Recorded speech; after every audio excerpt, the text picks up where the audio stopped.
he's very difficult to hit. So Fox hits you 3 times within 20 frames, you know? yeah, so exactly. Oh my goodness, let's go. We got Jack tag, having a Goku tag.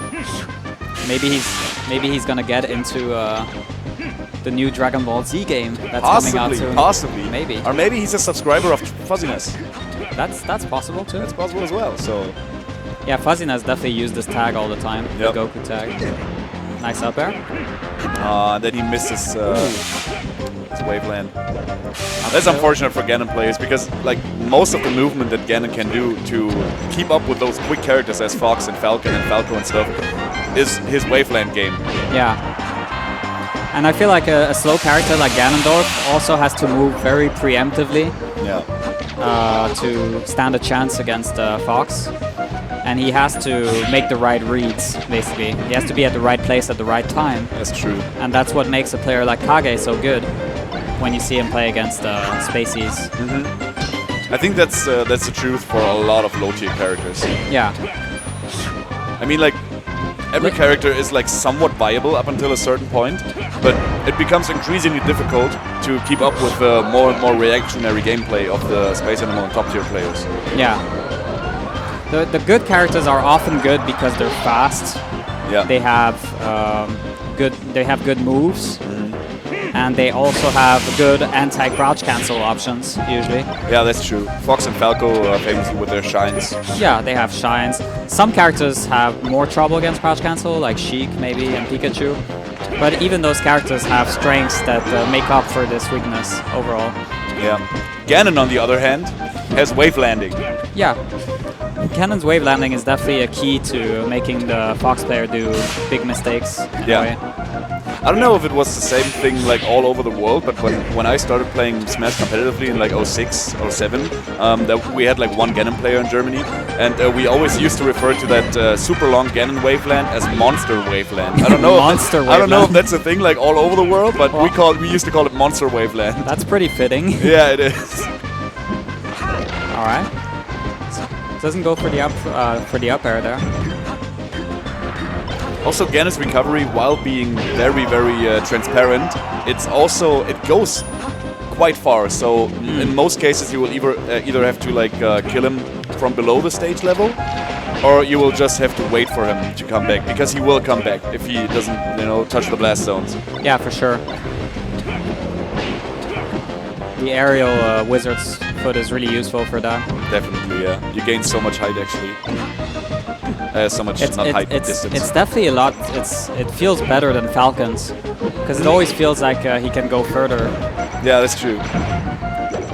And it might be because I think it's the distance of Falcon Kick. Falcon Kick goes further down, so Falcon loses a lot more height than Ganon when he recovers. That's but true. anyway, Zoler takes it with a 2-stock pretty solidly. Yeah, Jack was like working his way into a little bit of a comeback. Yeah, he was keeping it kind of close at the beginning, I felt.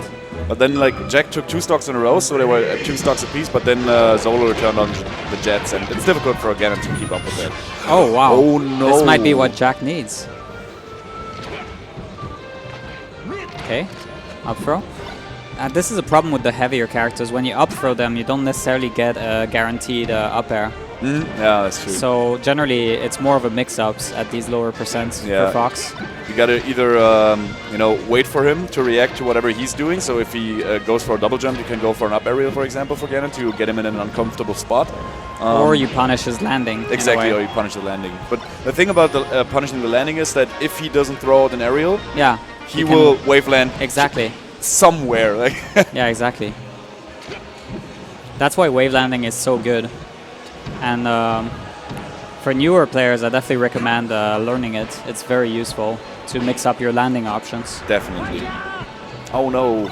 I saw an up aerial there, but Jack didn't agree. And that's most likely going to be the stock. Yeah, there we go. That is the... Oh, wow. But that was the textbook way to edgeguard Ganondorf. You try to shine spike him at the end of the Wizard's Foot recovery. Yeah, before he can get into his second jump. Exactly. Yeah, but Jack's still alive, dude. It feels like a minute ago I said it's done. Still recovering. Ooh! Wow, Zoler is really struggling at edge guarding him, but that will be it. At the higher percents, it definitely works, the up throw out there. Nice. Jack throwing out the wall, and Zoler running right into it. Will he get the edge guard? Nice back air. And there we go, evens the stocks up again. Even though, you know, Zoler had a 0% SD right in the beginning, so Zoler definitely has put in more work this game. And, you know, I think it shows in the overall picture. He's making so much distance right now. And back air, and another Wizard's Foot. This situation is basically just free damage or death for Ganon.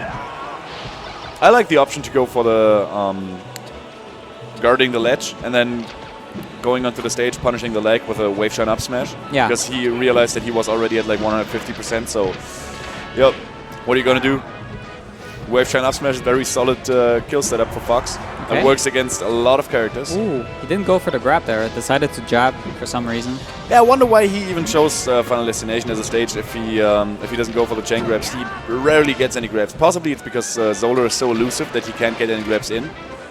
But he doesn't approach with like options that he could grab out of. So I don't know. I mean, you either pick FD for the punish game or you pick FD because the opponent is annoying as hell on platforms. Yeah, true. So if you play against someone like Yappy from Holland, then you better pick FD. Yeah, true. Unless he bans it. Yeah. Because he is annoying as hell. On the platforms. especially back in the day when nobody except him knew how to shield drop consistently all the time. And like if you would take him to a platform stage and you would like back then the metagame was like, alright, somebody's on a platform in shield, so he's